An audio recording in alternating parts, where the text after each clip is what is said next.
anh em muôn dân nghèo được sống no thỏa thuê.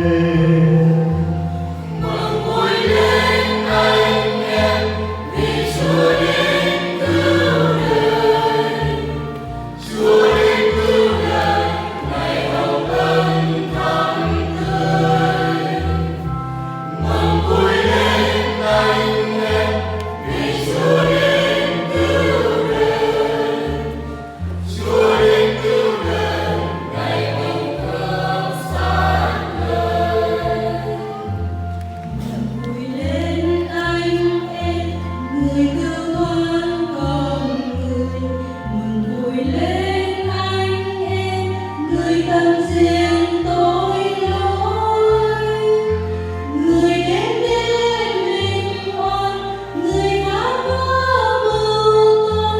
Muôn người được sống vui hân hoan. Mừng vui lên anh em vì Chúa đến cứu đời. Chúa đến cứu đời ngày hồng ân thắm tươi. Mừng vui lên anh em vì Chúa đến cứu đời. Chúa đến cứu đời ngày tình thương sáng ngời. Mừng vui lên anh em vì Chúa đến làm người.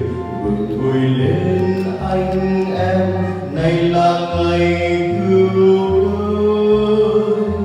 Ngày Chúa đến vinh quang, người chiếu sáng nhân gian. Muôn người được sống vui bình an.